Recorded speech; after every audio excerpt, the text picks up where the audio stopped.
এই যে গাইস আমার ভাই লারা দিতেছে রাধুনি কুকাতে রাধুনি। আসসালামু আলাইকুম, কেমন আছেন সবাই? আশা করছি সবাই ভালো আছেন।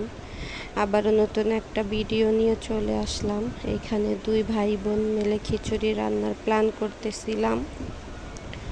তো ভাবতেছিলাম একটু কি খাওয়া যায়, তারপরে ভাবলাম যে যেহেতু ঘরে একটু সবজি আছে, তারপরে চাল ডাল আছে, তাহলে আজকে আমরা খিচুড়িই খাবো।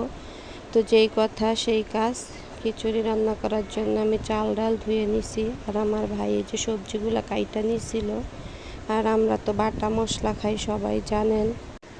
তারপরে এই যে সব মশলা দিয়ে আর সবজি দিয়ে, সবজির ভিতরে এখানে ছিল আলু আর মিষ্টি কুমড়া, এই দুইটাই দিয়া তারপর আমরা খিচুড়ি বসাই দিছি। গ্যাসেই বসাইছিলাম দুই ভাই, যেহেতু আমার ভাই ছেলে আর আমি চুলায় রান্না করার অভ্যাস নাই, তো এই কারণে দুই ভাই বোন মিলে গ্যাসেই বসাই দিছি।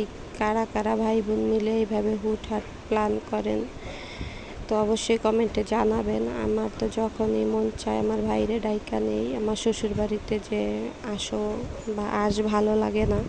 এটা আমার ছোট ভাই, আমরা তো দুই বোন আগে বড়, তারপরে আমার দুই ভাই। তো এটা সবচেয়ে ছোট ভাই, তো ওর সাথে একটু বেশি দুষ্টামি করা হয়, আর একটা তো অসুস্থ। তো এই যে এইখানে খিচুড়ি প্রায় শেষ পর্যায়ে। ভিডিওটা দেখতে দেখতে যারা এ পর্যন্ত আসছেন সবাই দয়া করে একটি লাইক দিয়ে দিবেন।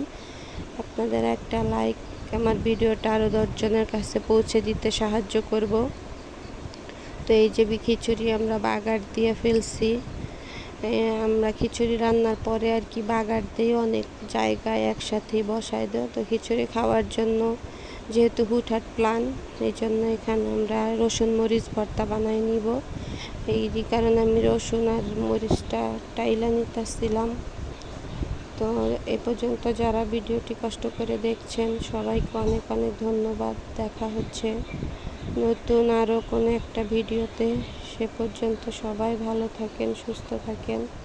আসসালামু আলাইকুম। আর এই যে আমাদের খিচুড়ি আর ভর্তা রেডি, তারপরে খেয়ে নিয়েছিলাম, আলহামদুলিল্লাহ খুব মজা ছিল, ভালো লাগছিল।